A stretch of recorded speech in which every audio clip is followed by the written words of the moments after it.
sünnid siia ilma, väike ponks, kõik teenivad sind.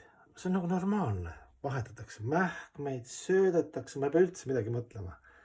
Noh, selles mõttes, küll raske seis, et hingel, et hing on sellises abitus kehas. Aga põhimõtteliselt, ma jään ellu, sõltun sellest, kuidas kõik mind teenivad. Ja siis natuke saad vanemaks, siis öeldakse, et tuleb öelda palun, aitäh, tuleb ka, siis sa hakkad ka kaasa lööma, eks ju, annad enda poolt, hakkad nagu vaikselt, see hakkab muutma. Et enda poolt ka siis osaled selles suures armastuse missioonis, et kõik teevad ikkagi oma asja, eks ju. Ja siis moodustabki see mõnus tervik, eks ju, teenimine, kõik teenivad kõiki, eks ju, omaga see püüdmatult ideaalis. Ega üks teab oma töölõiku, oma andeid ja vastad kohale tingimustele. On normaalne, samamoodi on liikumistes ka, et lähed liikumisse, siis Bhaktivinoda Thakur, üks ka pühendunu minu õpetaja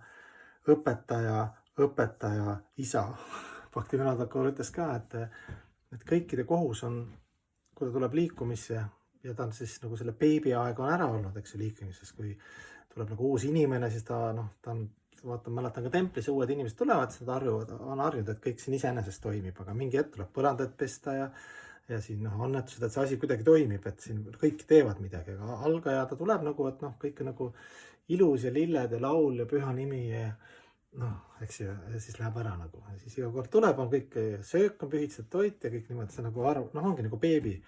Aga mingi hetk siis Bhaktivinoda Thakur ütles ka, et meie kohus on anarthasi puhastada oma liikumises.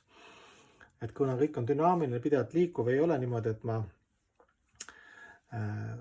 võin teha copy-paste'i oma guru teadmistest, eks ju. Või siis mingi hetk, kui pühendanu arened, siis ta ikkagi püüab ka oma poolt midagi teha ja selles liikumises mitte ainult parandada, aga ka huvitavaid, jumal lubab huvitavaid lähtepunkte välja öelda, mis see läheb vastuollu, eks ju. Üldmaitsega, üldliiniga, üldfilosoofiaga, mis koolkonnas on, mis maitse ja mis lähenemine, eks ju, filosoofile, jumalale ja elule. Ja et see on väga huvitav, et kui me tuleme liikumisse, siis meil on selline ettekujutus, et kõik nagu toimib, see on ilus, me tuleme nagu ennast ravima sellesse liikumisse, igast kräpist, eks ju, see filosoofia, see kõik need vaimsed inimesed, need printsiibid on nii teadust tõstud, et sa oled nagu alguses fanaatiline, sentimentaalne, see ongi nii, annab sellist siis üks pühendunutes ka, et ma alguses lendasin Anandas, ma küsis, kaua sa lendasid 2 päeva, et siis hakkas toodi nagu maa peale, et siis pead hakkama nagu oma poolt panustama ja meil on oma põlvkondad, igal põlvkonnal on oma haavad, mida tuleb ravida ja see on koguduses ka hakkad nägema, eks ju.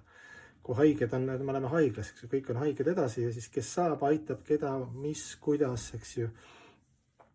Et siis filosoofia, pühakud ja jumala armulikkus ravib meid ka, aga kui me tuleme kogudusse ja väike tita, nagu ma ütlesin, on suureks, siis ta saab ka omalt poolt midagi teha, et siis peab hakkama ka nagu mitte ei pea, aga see peaks nagu olema loomulikult ja sujuvalt ja harmooniliselt jõudma selleni, aga mitte nii, et oled nagu väike beebi, tuled liikumisse, siis hakkad seal vigu nägema ja kõike, ma mõtlen inimeste erinevaid anartasi, kõrvale kaldumisi, draamasi, psühholoogilisi, mingeid selliseid kiikse, psüühilisi kiikse käitumistes ja nii ja naa. Et sa saad seda ju tegelikult balansseerida, aidata või oma poolt siis midagi nii teha, et seda seest poolt nagu tegelikult seda haiglat ravida. See on nagu huvitav mõte, et alguses me tuleme liikumisse justkui, et meid ravitakse, aga tuleme liikumisse ja vaatame sügavamalt, siis siin on ka kõik katkised, et siin saad ka oma poolt midagi teha. 2 aspekti, üks asi nagu ravida, aidata kedagi, eks ju, kui sul on mingi tugevam külg ja keegi on nõrgem külg, eks ju.